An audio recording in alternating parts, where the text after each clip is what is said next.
Welcome to the Pint Glass Football Podcast.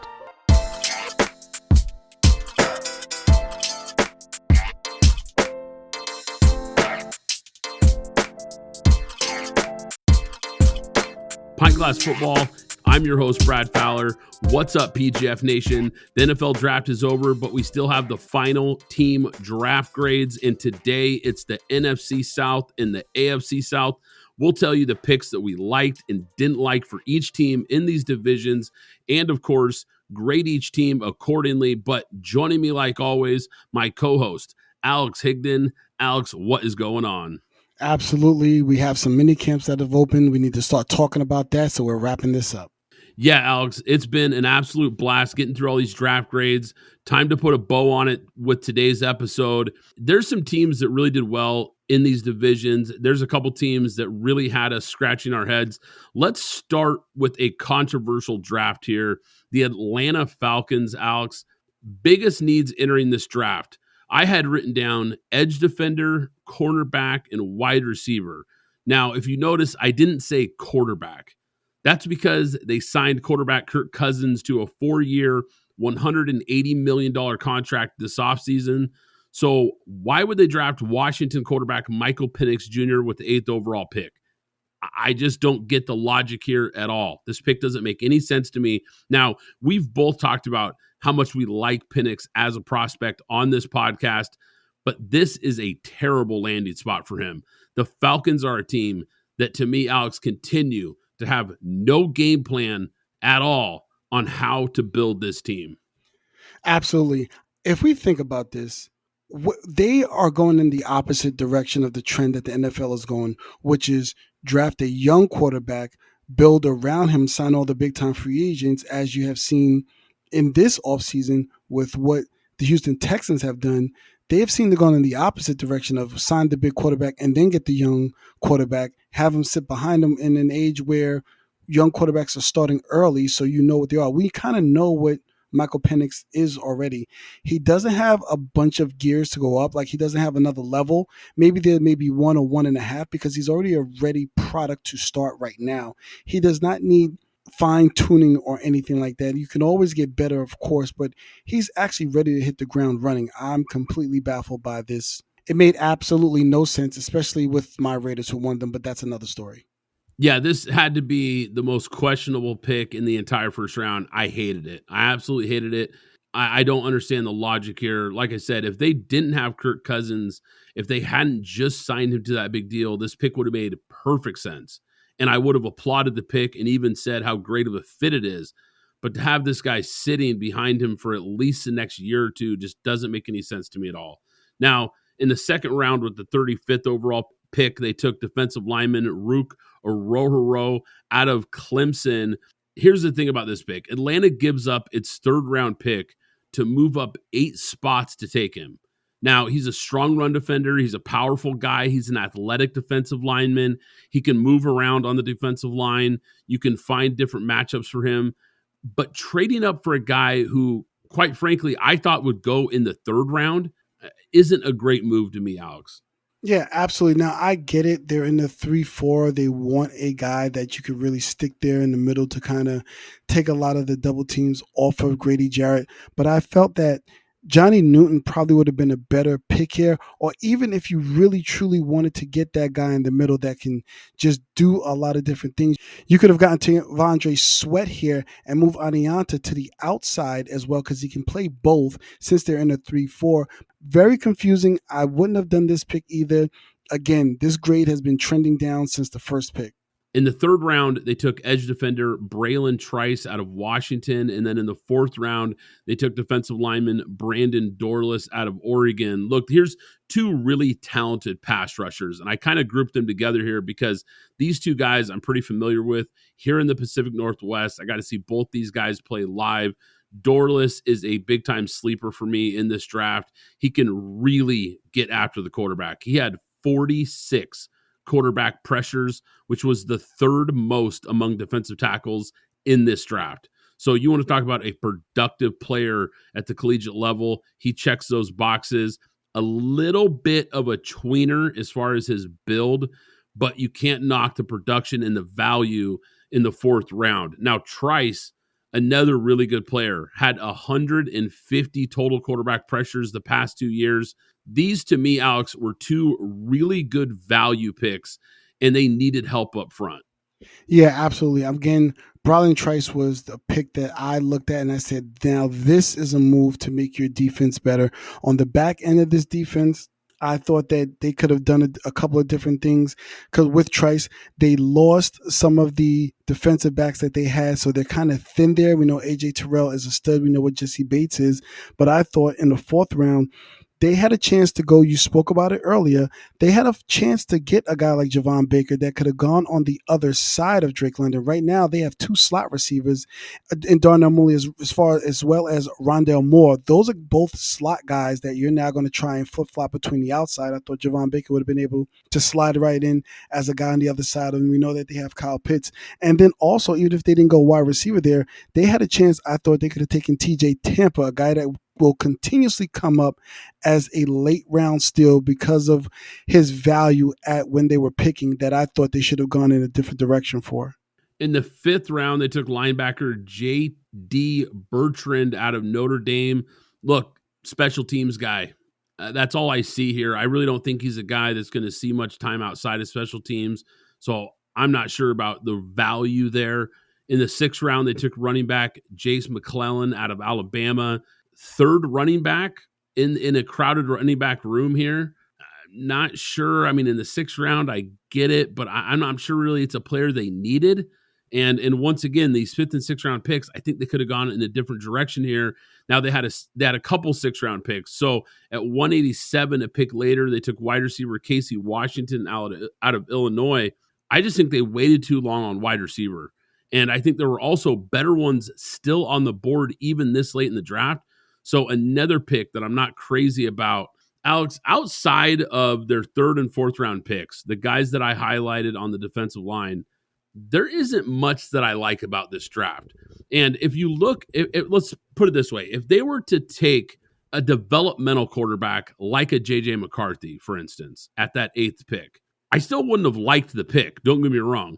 But it would have made a little more sense because Penix is a guy that's arguably the most NFL-ready quarterback besides Caleb Williams in this class. He's 24 years old, a lot of experience. So what's the plan here to start him? I mean, at what, age 27, 28? Alex, you could make a case that this was the worst pick in this entire draft. They didn't address their need at cornerback at all, didn't even take a guy. I think hands down right here, Alex, this is probably the worst draft class that we've graded so far. If it wasn't for a couple middle round guys that I like, this would probably be an F grade. I'm going to bump it up to a D plus because of those 2 picks.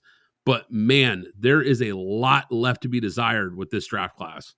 Yeah, this is not a good draft. I mean, that Michael Penix pick in the Roke, you try and say that 3 times fast.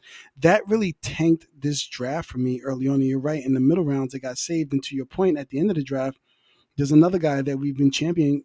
Brendan Rice was there. So I'm not sure what the direction is. If I am an Atlanta Falcon fan, I'm getting tongue tied. But if I'm an Atlanta Falcon fan, I'm not happy about what's going to be this season outlook is going to look like. Another team in the South that really is kind of in upheaval, similar to the front office we just talked about with the Atlanta Falcons, the Carolina Panthers. Between the owner, the turnover in the front office, as well as the coaching staff, this is now another new regime. They are now going into their 3rd new regime, perhaps 4th, since David Tepper was hired. And with their first pick in the 1st round, they did trade up simply to go from the first pick in the 2nd round to the last pick in the 1st round, which is not a big deal. I'm fine with it. They did draft a hometown kid, a close to home state kid, and Xavier Leggett. This is a guy, big, fast, physical, one of Steve Smith's of Carolina fame, one of his sleeper picks for wide receiver, a guy that he was championing as the best wide receiver.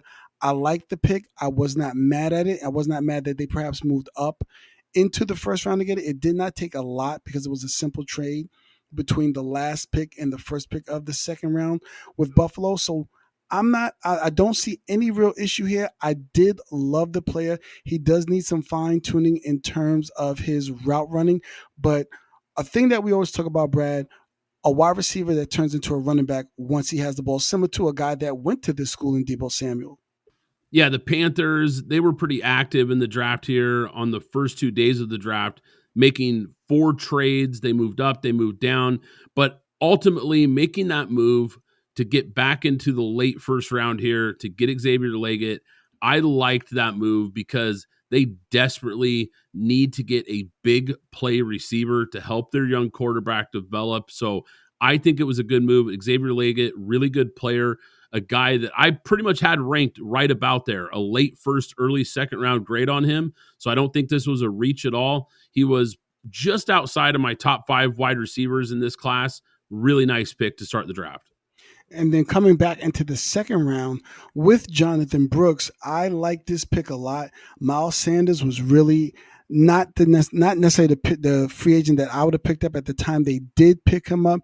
Chuba Hubbard is going into the last year of his contract. So you go and you get one of the most complete backs in the draft, although coming in with injury. So we'll see how he's able to come along. There is still Miles Sanders as well as Chuba Hubbard there. So maybe they'll be able to ease him in and make sure he's at full health before they start to unleash him on the league at some point in time. So that's a pick that I'm not mad at. You do have this young quarterback, and you're starting to see some of the pieces that they put around this young quarterback to help him succeed. Yeah, absolutely. They knew that they had to help this kid out if they're going to help him develop in this league. And these first 2 picks quickly address that need. I like Jonathan Brooks. He was my number 1 ranked running back in this class. He's a guy that can run with power, but he's got good quickness, good agility, like you mentioned, coming off of the ACL. But at pick 46, I think this is good value for a player with a lot of upside when he comes back. Now, in the third round is kind of where I kind of winced a little bit at this pick. Now, there's always upside to a player. Trevin Wallace from Kentucky, third round, pick number 8. We just talked about another player that we were both high on, and Braylon Trice, that was available here that I would have opted for. I believe he went about maybe 2 picks later in this new 3-4 defense that you're running that you started last year. I thought he would have been a better fit, and you would have had higher impact from him just based upon the prospect here. This is not saying that this is a bad player. I just like the prospect of Braylon Trice over Trayvon Wallace. Yeah, I'm with you. I think it's a little bit of a reach here with Wallace. Some pretty good players still available on the board. I also think center was another position that they needed to address in this draft. Could have done it there with some good players available. Could have addressed the edge position, like you mentioned. Those were 2 positions that I circled that were big needs for this team. So don't love the direction in the third round. So with the 4th, 5th, 6th, and 7th picks, Jatavion Sanders, tight end out of Texas. Again, they always say a best friend to a young quarterback is a tight end. He was basically the 2nd-rated tight end on most boards. So I want to say that is a good pick for them because they did need to get a tight end in here. Tommy Tremble, he's for the most part, and with the way this team was void of talent, you need at the skill positions, you needed a guy in here that can kind of play that stretch tight end, this new age tight end. So I think he's a guy that should be able to fit in and do some things. I wasn't too high again on Charles Smith Wade, especially when there was Kalen Carson there out of Wake Forest. I thought that was a better prospect. I would have gone in that direction. And then I think just to fill out the roster with Jaden Cromartie and Michael Barrett at defensive tackle and linebacker to finish out their draft. Yeah, I like the Jatavion Sanders pick at tight end out of Texas. Big kid, athletic kid, good hands, nice value there in the 4th. I think he was one of the better tight ends in this class. So really nice, like you said, addition there to the offense as well. Once again, finding another big pass catcher for Bryce Young to try to help him out and take that next step this season.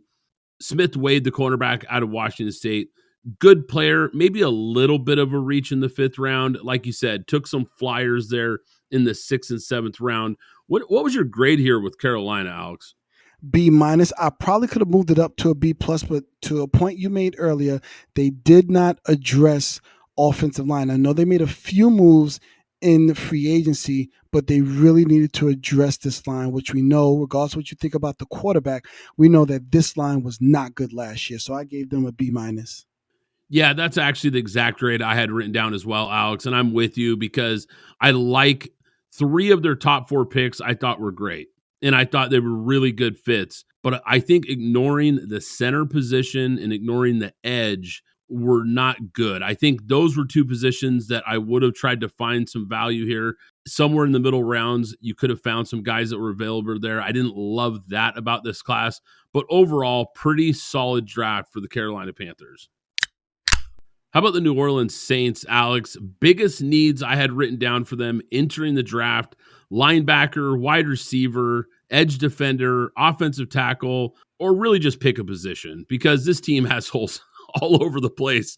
I mean, they have glaring holes at both tackle spots. That's probably their biggest need going into this draft, and they addressed it right off the bat with the 14th overall pick, Talise Fuaga out of Oregon State. They hit this pick out of the park. My second ranked offensive tackle in this class. He's the best right tackle in this class.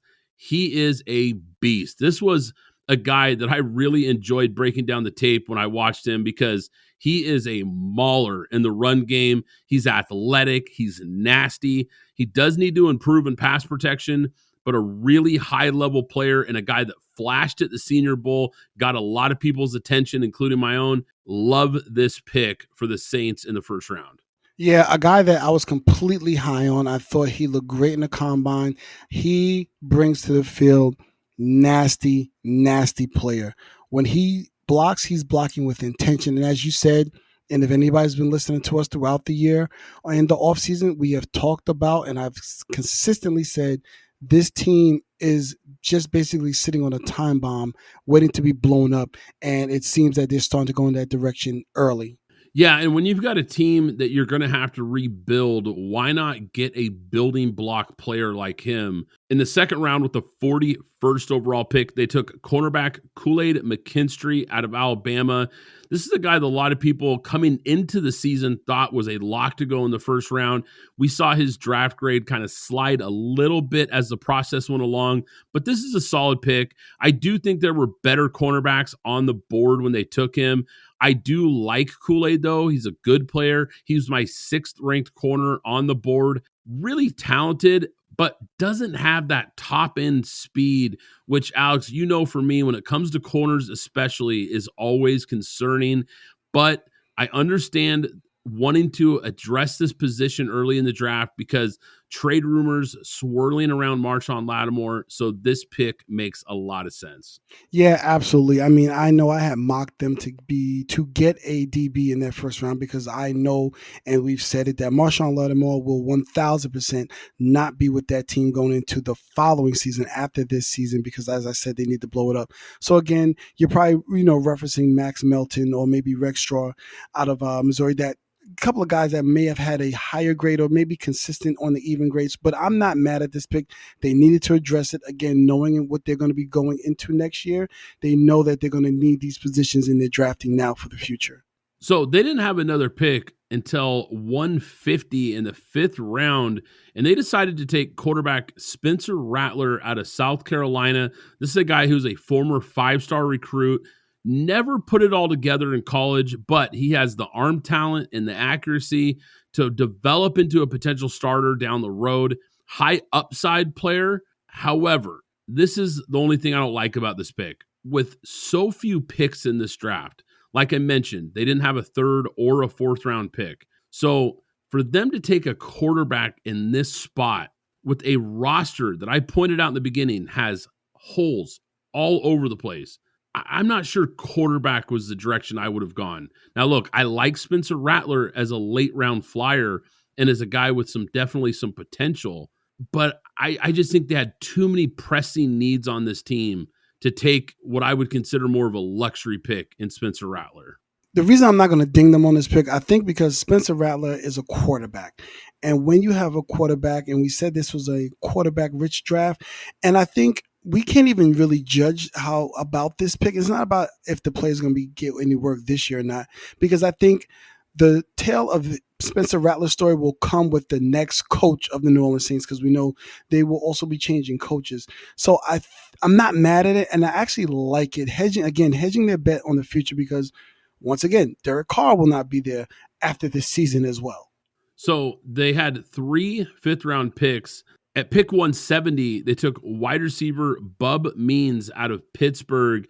This is a sleeper in this draft, a guy that we probably should have pointed out, or I should have at least in my sleeper articles, because I like this kid a lot. He was getting some buzz during the pre-draft process because he's explosive. He's a big play wide receiver.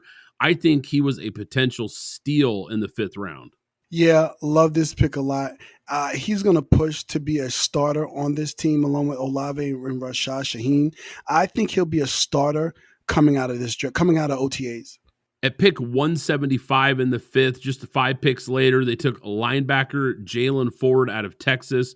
Really strong versus the run, but he's a liability in coverage. He's only a 2-down player and not a guy that really fits in today's NFL. I think there were a lot of better players on the board, even in the 5th round here. Because this draft was so deep with talent, I just didn't like this pick at all. Now, I do like defensive tackle Christian Boyd at pick 199. I think that was a nice value pick late in this draft. Kind of a mixed bag of potential here, Alex. There's a few picks that I really like for the Saints, a few that didn't make sense to me. I think they could have found more value at several spots. And like I said, with so many holes in this draft, I think there's a few spots in this draft that they're going to look back at and wish it would have gone in a different direction. So for me, it's just a C+. Wow, so we're going to have a stark difference here, and the reason I'm giving them an A- is because those first 4 picks, I believe Fuaga is going to start out right away. Kool-Aid is going to start right away. Within a year, Spencer Rattler will be starting, and Bub Means, I already said, will be starting right away. So with those 2 picks in the 5th round, giving a lot of what they need and not having a 3rd or 4th pick, I think they also got 2 starters. Again, one who will be a year away from starting, but Bub Means will start right away. So I actually gave them an A- for starting to rebuild early with this draft and not trying to hedge their bets and push again forward to say maybe they can make another run this year. So this draft to me was for the future, and for that, I give them an A-. Last but not least, the surprise of the division last year, the Tampa Bay Bucks. We know that they went on and retained Baker Mayfield as their quarterback, and they went in also with their first pick. They drafted Graham Barton, who was a guy that played all up and down that Duke line, but primarily translate to the NFL as a guard or center. So they went and got him with the first pick. I love the pick. You invested in Baker, so now you're going to start to really confirm and solidify that offensive line a little bit more because they did lose some people along that offensive line, but now Graham Barton is a guy who can slide right in and in the future may be able to need it at left or right guard if necessary as well. So there's a lot of flexibility there as well, drafting this guy number 1. Yeah, Graham Barton out of Duke, really good interior offensive lineman. This is about where most people thought he would go, so I don't think it's a reach. My only issue with this pick, Alex, is they have him listed as a center.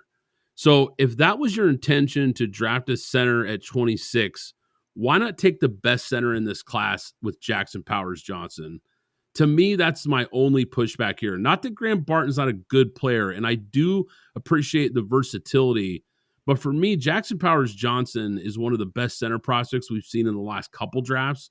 And I think they really missed an opportunity there if that's the position they were going to address.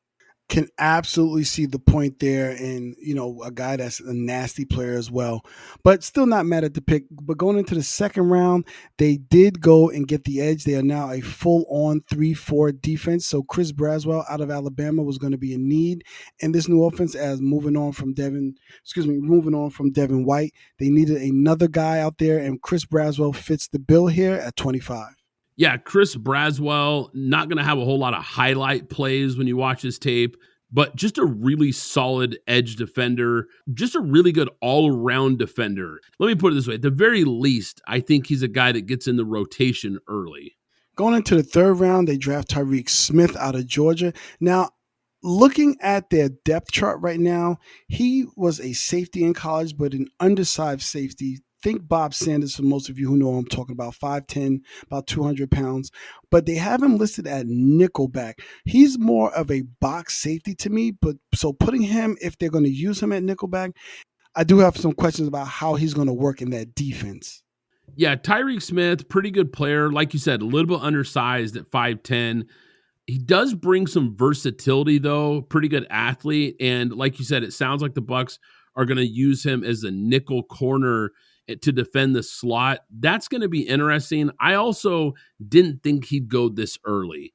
I think he was more of a fourth-round pick, so maybe a little bit of a reach there at pick 89. With their third and fourth round picks, two picks which are my favorite in this draft for them, Jalen McMillan out of Washington, and then finally, the Bucs have been dead last and not even averaging 80 yards per game in the rush, but they finally go and they address the running back with Bucky Irvin. I love that pick for them. I think it's a steal for them in the fourth round. I think these two players will be high early impact players on offense. And again, you invested in Baker Mayfield, surround him with some more weapons. Jalen McMillan and Bucky Irvin will be immediate plus people in that offense. Yeah, absolutely, Alex. I had a second-round grade on Jalen McMillan. So I think this is great value at pick 92. Really good, consistent wide receiver. Had some injuries this last season at Washington. That could be part of the reason why he slid a little further than I thought, but a really talented player that's going to give them a spark at the wide receiver position. And Bucky Irving, you hit on it. He was my fifth ranked running back in this class. He's got good speed. He can make quick, decisive cuts between the tackles and get upfield in a hurry. I really like those two picks, Alex. Finishing out the draft, Elijah Klein and Devin Culp, offensive guard and tight end. I looked at this draft, and for me, just basically because I love what they did in terms of the shift in defensive philosophy and everything. Again, I do have some questions about Tyke. I said Tyreek, but Tyke Smith on how he's going to be used. But I gave them an A-. I just loved what they did all throughout the draft, specifically in the third and fourth rounds, that are really going to help this offense move forward and have them challenge again for that NFC South title. Yeah, I was thinking B+, but I don't think we're too far off here because I really like this class too.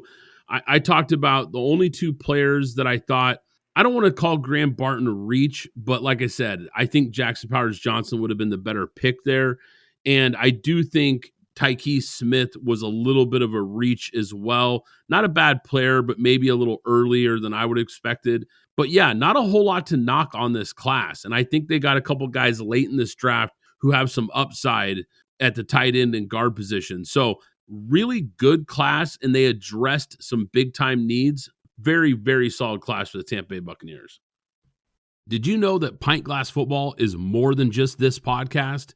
We have an exclusive newsletter. Sign up for free at pintglassfootball.com to receive articles and insights delivered straight to your inbox. But wait, there's more. We're excited to announce our brand new YouTube channel. Not only can you listen to our podcast on YouTube, but you'll also find exclusive video content waiting for you.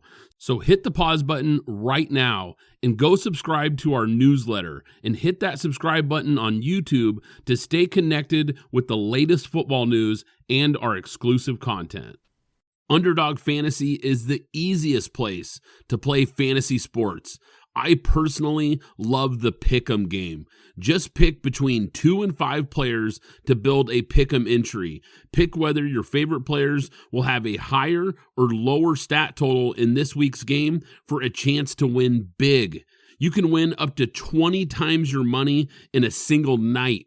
Download the Underdog Fantasy app and sign up today with promo code PGF. That's promo code PGF to get your first deposit doubled up to $100.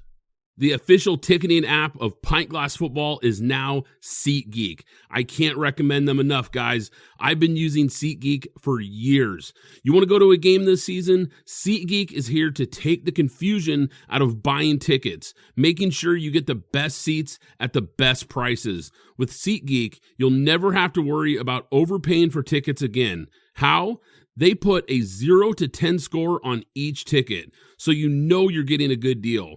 But here's the real game changer. You can get $20 off your first ticket purchase with the code PGFPOD. That's right, $20 off with code PGFPOD. This season, make every game day epic with SeatGeek.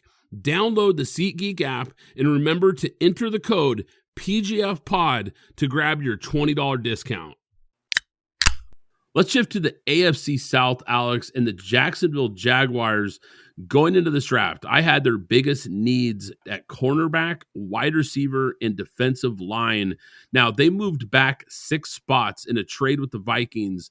The Jaguars got picks 23, 167, plus a third and a fourth round pick in the 2025 draft. Now, they traded with Minnesota that ended up getting the 17th pick. I thought this was a great move by the Jaguars, especially after selecting Brian Thomas Jr., the wide receiver out of LSU, 4th best wide receiver in this class on my board, a true X wide receiver, explosive speed, ability to really attack vertically down the field. He does need to clean up his route running a little bit, but he's a big-time wide receiver with size and speed. My only issue with this pick, Alex, is I think they had a bigger need at the cornerback position.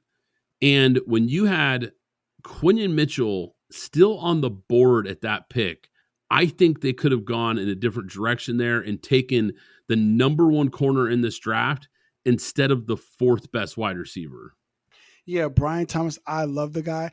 I actually have small bets going around that I think he's going to be a better pro than Malik Neighbors. Sorry, guys, but that's just how I feel. That's just how I feel about it. But you know what I will say? This team is full of a bunch of smalls. And what I mean by that, Christian Kirk, small. They just brought in Jarvis Landry, small. And they did bring in Gabe Davis, but he's not a true X guy. And I think what Brian Thomas adds to this team is something special. Now, what I will say is it's interesting that I thought you didn't add this to your list of needs, but I also had offensive tackle as something to look at as well, because they had to reach last year because Cam Robinson was suspended, but that was another position I had of need for them as well. Now, in the second round with pick 48, they took defensive tackle Mason Smith out of LSU, a player I really like.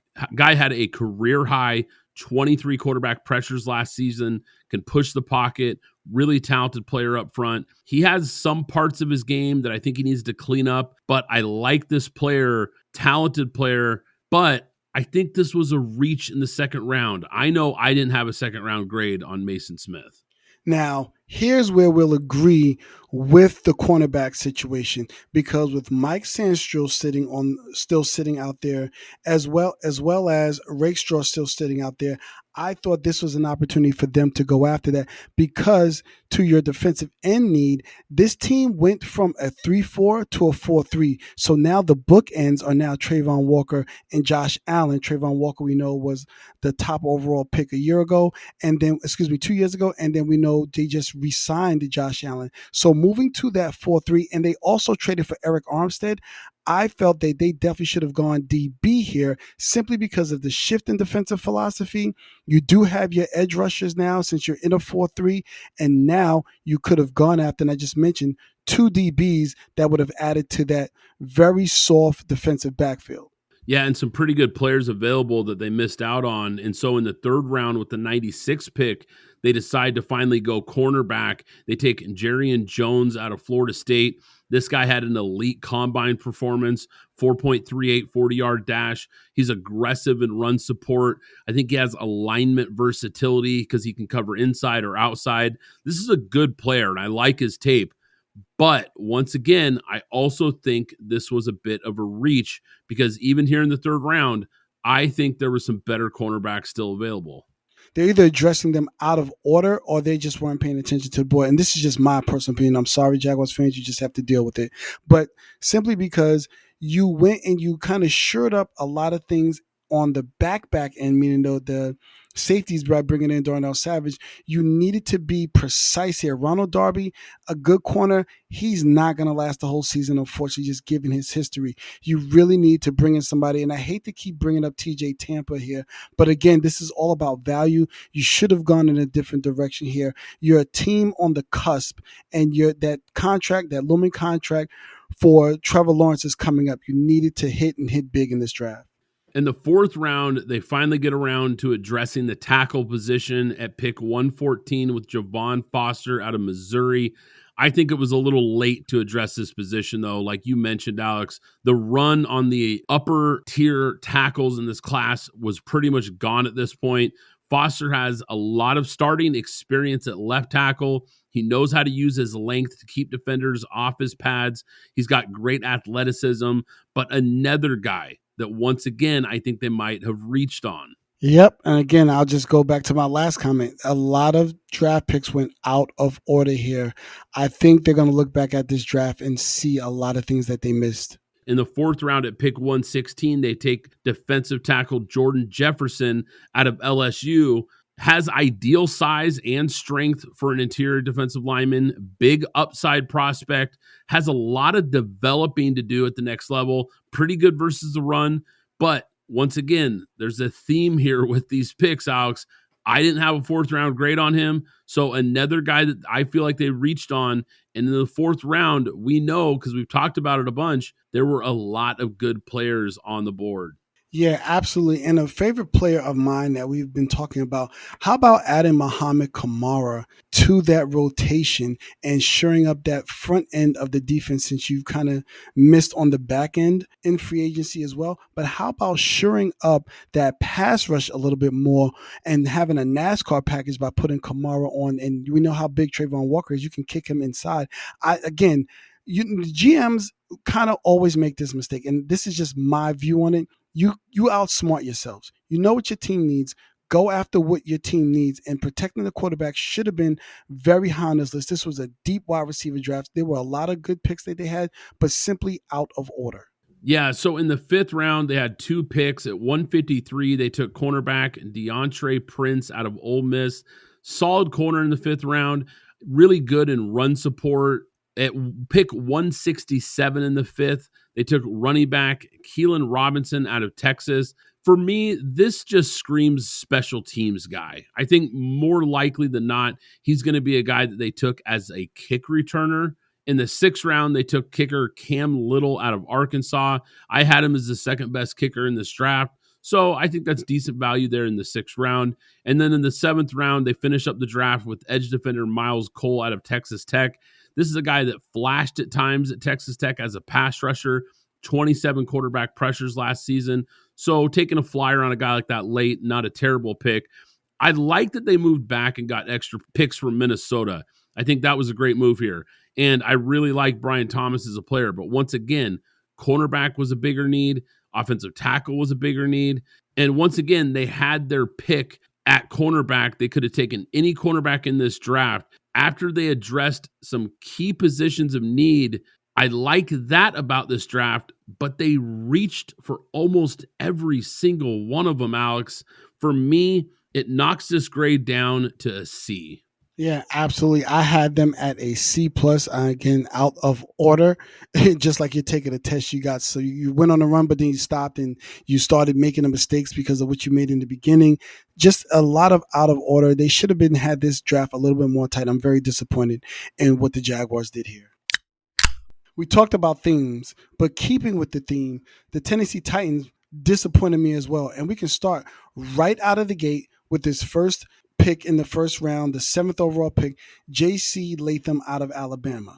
Lazy player, doesn't have the size to do what they need him to do. Last year, they drafted Skoronski. He got kicked into guard. I saw on a lot of draft boards and a lot of thoughts about J.C. Latham that he could also be kicked in as guard. They needed a left tackle, and I don't understand, or even if you wanted to say a right tackle or take a chance at a guy that could play left tackle that play right tackle, you can't have Fuaga there, and you cannot have Fashano there with the resume that they have, and then draft J.C. Latham at number 7 overall. Disappointing pick, very disappointing, especially when you go and you get Tyler Boyd, when you sign Calvin Ridley, and you have a guy that you're going to try and see if he's for the future, and you make this type of pick at the top end of the draft. Very disappointing pick for Tennessee. Yeah, J.C. Latham, good player, but I had him as my 5th ranked offensive tackle in this class. I thought he was more of a mid to late first round guy. To take him at 7, I think was a big reach, especially with some really good tackles in this class that they could have taken there. Now, coming back in the second round with their 6th overall pick, this was a guy that I loved from day one, T'Vondre Sweat. I'm talking about, when you talk about size, 6'5", 366 pounds, when you're talking about you're going to play in the middle of that 3-4 defense and you have a guy like Jeffrey Simmons playing next to you, this is a guy that's going to eat up a lot of blocks. And a guy like Jeffrey Simmons, we know what type of player he is. He's going to be able to do a lot of damage in this defense the way that it's set up. I love this pick. They're still giving into the defense a little bit, even though they're trying to make sure they're set up for the offensive side and see if this quarterback can be their future, but they still paid a key attentiveness to this defense, and I think that is a great pick that's going to do a lot of damage in this defense. Yeah, T'Vondre Sweat, really talented player, a little bit inconsistent on tape, a guy that, like you said, can really eat up blocks and defend the run, underrated as a pass rusher. This is a guy who's very athletic for his size and can collapse the pocket. My only knock on this pick here is I had one of their biggest needs written down as wide receiver. And I don't think this would have been a bad spot for them to address that position with so many good players still on the board. So real quick, let's go back and forth. So even though you brought in Tyler Boyd and you brought in Calvin Ridley and you already had DeAndre Hopkins, you still felt they should have gone wide receiver there? D-Hop is getting towards the end of his career. Tyler Boyd's a good player, but more of a slot guy. Yep. I think you had a chance there to get a pretty high level receiver and help out your young quarterback. I think for me, I would have addressed maybe just the offensive side of the ball in general a little bit more early in this draft, with Will Levis looking like a guy that flashed last year, potentially a guy that they could build around. Why not give him all the necessary tools to succeed? With their 4th round pick, they didn't have a 3rd. They went into the 4th round and picked Cedric Gray out of North Carolina, another player that I really liked a lot. A lot of production at that middle linebacker position. They're kind of set at their edges. Initially, going into the offseason, I had cornerback as something for them, but they made the trade for Ladarius Sneed. They brought in Chidobe Awuzie. So I thought that they addressed it in free agency, but middle linebacker was something that they really truly need to look at, because the edge rushers with Harold Landry and Arden Key are coming along and they're young, but they brought in Kenneth Murray. So I thought a great guy to bring in, who, again, a lot of production out of North Carolina, Cedric Gray in the 4th round, great value, and a guy that I think can push to start. Yeah, this might be my favorite pick for this Tennessee Titans draft. I think he could be a steal in the 4th round. Not great in coverage, but man, this guy can really blitz the quarterback and get after it. Just really aggressive downhill player that can get between the tackles, is just a big time run stopper and a guy that can get in the backfield. So I like this pick a lot in the 4th round. Going into the 5th round, they draft Jarvis Brownlee, 6th round Jaquan Jackson, and 2 7th round picks in James Williams and Jalen Harrell. In order: a cornerback, wide receiver, a safety, and an edge. Jarvis Brownlee, for the most part, is really going to be a guy that kind of fits into the slot. He's not ready to play right away, but when they kind of go into quarters and dime defenses, he'll be a guy that can get onto the field as he learns the position. Jaquan Jackson, a guy from Tulane, I think he's a guy that can develop. Again, like I said, they did go heavy into free agency with wide receivers, so he does have some time, barring injury, to sit there and develop into another slot guy. And I think James Williams and Jalen Harrell are more of developmental or special team guys. I kind of liked what they did at the top end of the draft, especially with the first 3 picks that they had. I gave them a B+. Yeah, Alex, I think this is a pretty good draft as well. I think, just to point out a late pick that I kind of liked, James Williams in the 7th round, the safety out of Miami. I think they're going to move him to linebacker. Now that you move him up there with Cedric Gray, now all of a sudden you've got 2 guys. I liked Jaquan Jackson, the wide receiver out of Tulane. I probably would have addressed wide receiver a little earlier, But all in all, this is a pretty good class, especially at the top, like you said. Those first 3 picks are pretty solid. J.C. Latham was a bit of a reach, but I like the fact that they addressed offensive tackle position, and there were a lot of people that were higher on Latham than we were. Let's shift to the Houston Texans. I had the biggest needs entering this draft for them at cornerback, defensive tackle, and offensive line. Now, they didn't have a first-round pick. They had 2 second-round picks, and with their first second-round pick at 42 overall, they took cornerback Kamari Lassiter out of Georgia. So they immediately addressed one of the needs that I had written down. This guy is a reliable tackler, smooth in transition. He's got good instincts in zone coverage.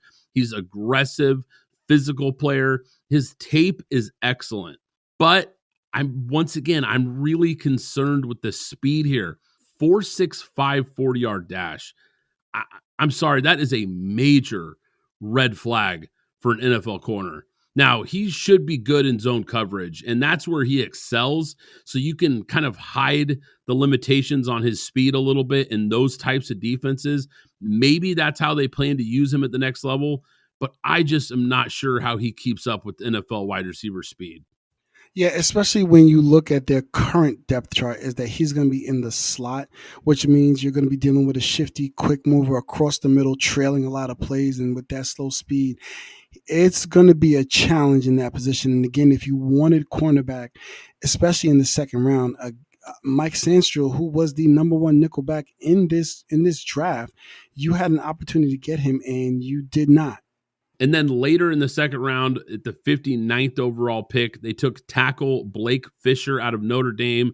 This is a guy that I think has flashed first-round talent, but he really needs to clean up some parts of his game. He's a right tackle, pretty consistent on tape, but this is a guy that, look, I like the player. I don't like where they took him because there were better tackles still on the board, so I'm not a big fan of this pick. So other tackles, I'm assuming you're probably talking about Rosengarten and Sumatia out of BYU and Missouri, respectively. So, Yep. but he's a guy that's going to start right away because they have a big need at right tackle, and he's going to be a guy that's going to have to work and have to start. But again, to your point, I think there's these guys are kind of bunched together, and I don't think there's a huge gap in between them. But I can see your point in saying maybe Rosengarten or Kingsley out of BYU would have been the better choice here, with Blake Fisher going first among those 3. Yeah, I think specifically Rosengarten, he was a guy that I think had legit first-round talent. Like I said, Blake Fisher flashed some first-round talent, but I don't think his game is as clean as Rosengarten, and I don't think he has the upside of a Rosengarten, and I also like Sumatia a lot as well. I had both those guys ranked higher than Blake Fisher. They went just a couple picks later. In the third round, 78th overall, they took safety Kalen Bullock out of USC. This is a ball-hawking safety, had 9 picks in college, can really cover like a center fielder. Not great versus the run, but really, really strong in coverage. Yeah, I like this pick a lot. I think it's going to really shore up what they have on that back end. I mean, they put a lot of draft stock. We just talked about Kamari Lassiter. 2 years ago, Jalen Petrie, as well as Derek Stingley, they hit on both of those players. They brought in C.J. Henderson. They also kept Desmond King. And they also, brought in Jimmy Ward and Jeff Okudah. So the back end of this defense is really solid, and they have a lot of versatility. So I like that pick. In the fourth round, at pick 123, they took tight end Cade Stover out of Ohio State. This is an underrated prospect, a guy we haven't gotten a chance to talk about on the podcast here, Alex. He has good hands, really reliable receiver, knows how to find open spots in zone coverage. The last 2 seasons, he's had 982 receiving yards and 45 first downs. So you want to talk about a productive player. Both those numbers led all Big Ten tight ends. He's going to be a weapon for CJ Stroud week 1. Yeah, absolutely. I mean, we already know what they have. They did end up retaining Dalton Schultz, who was a guy that was huge in that offense. We know what they brought over in Stephon Diggs. So this is a guy that's going to be able to have some time to develop behind a guy like Dalton Schultz, and then be used in 12 personnel when they decide that they want to kind of shrink the field, or when they get into inside the 20 that can do some damage. In the 6th round, at pick 188, they took linebacker Jamal Hill out of Oregon, another Oregon guy that I got to see play live a few times. Now, he began his college career as a defensive back. He then moved from safety to linebacker in 2023. Really good athlete. And this is a guy that really fits the profile of NFL linebackers today, who can cover, defend the run, and just moves well and covers a lot of ground. Now, they took some flyers in the 7th round. One player I like, though, is their 7th round pick, number 238, Solomon Byrd out of USC. Really good athlete with a high ceiling. I think he could develop into a good player, so I like that pick late in this draft.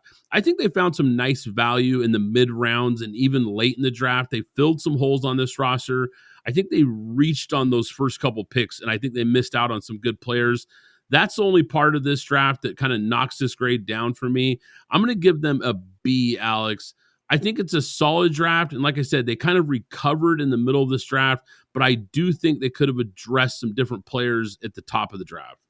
Yeah, looking at this draft, like you said, in the middle rounds, they really hit some solid picks. I'll say a couple of singles and maybe a double or so. So yeah, I'm good giving them a B minus as well. I had them at a B plus, but the Blake Fisher you made me think about, so I just dropped them down not dropped them down a letter grade, but just a B minus here.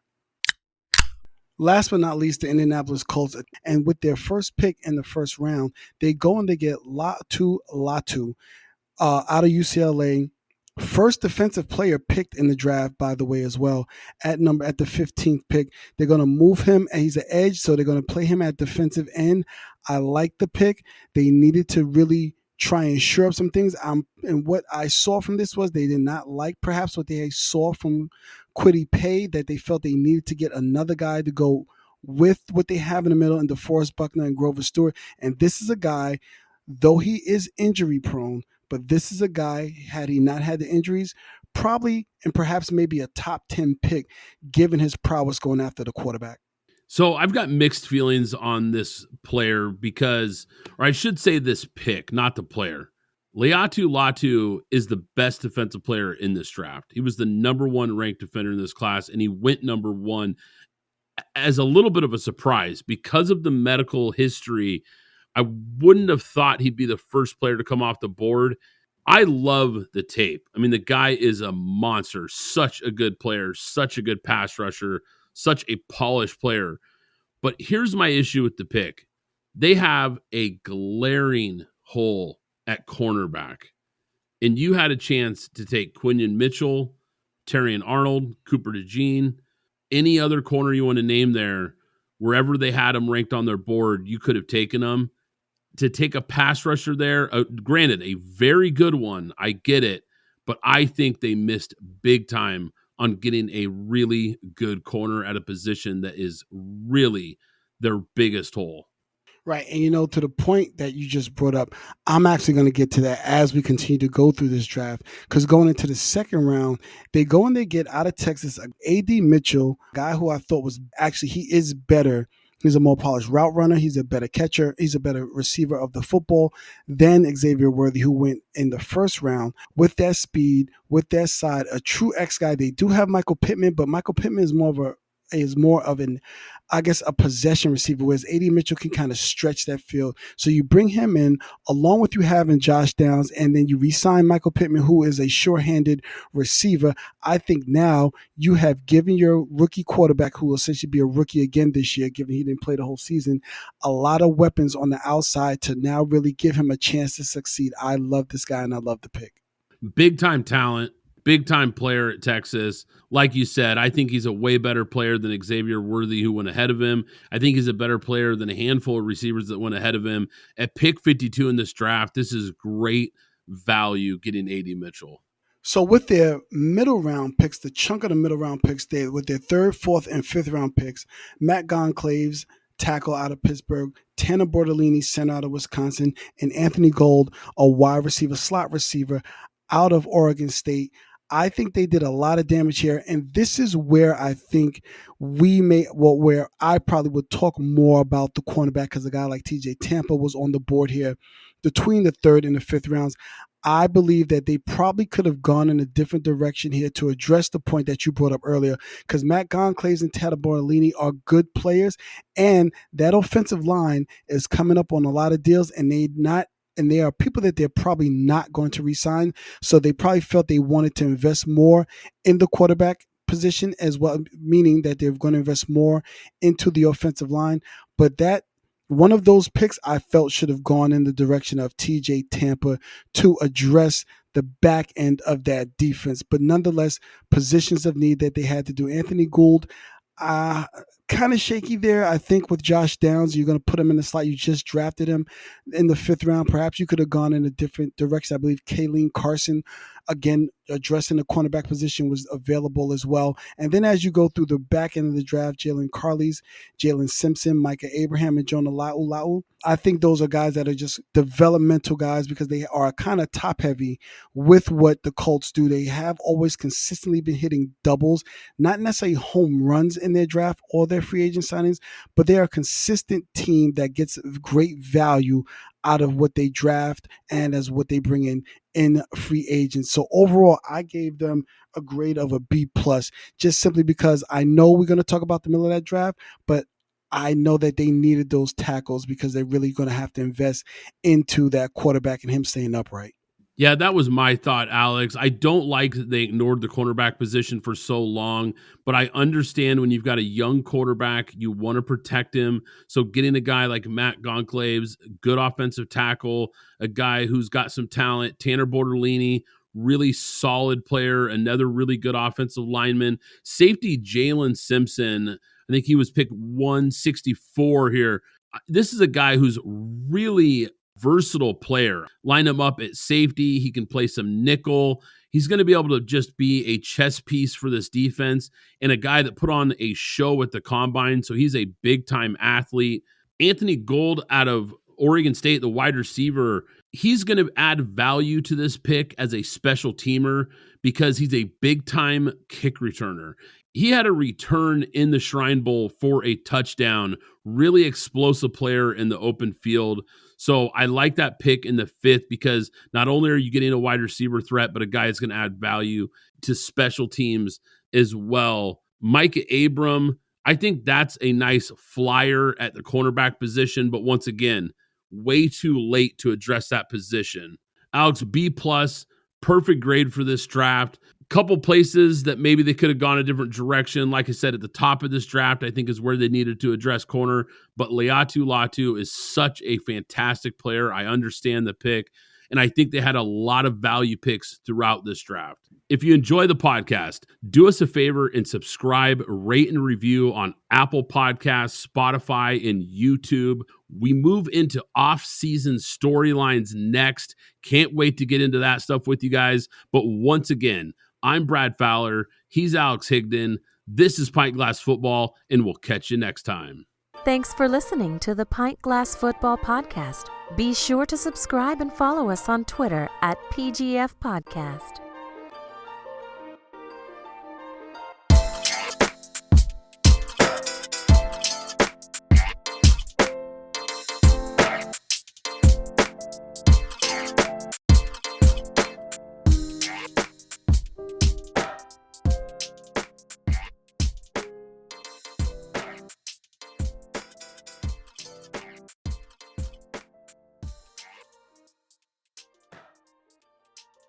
Zencastr is the ultimate web-based podcasting solution. It provides high-quality audio and video podcast production and hosting. With a full suite of professional tools, podcasters can seamlessly record, produce, and publish studio-quality content all from one dashboard. Zencastr's post-production process takes the headache out of audio production. Set the right podcast loudness and levels while reducing background noise with a click of a button. Coordinating all your guests to record in person is painful and tedious. Easily invite up to 11 participants per recording with one click. Go to zencastr.com/pricing and use my code PGFP and you'll get 30% off your first 3 months of Zencastr Professional. I want you to have the same easy experiences I do for all my podcasting and content needs. It's time to share your story.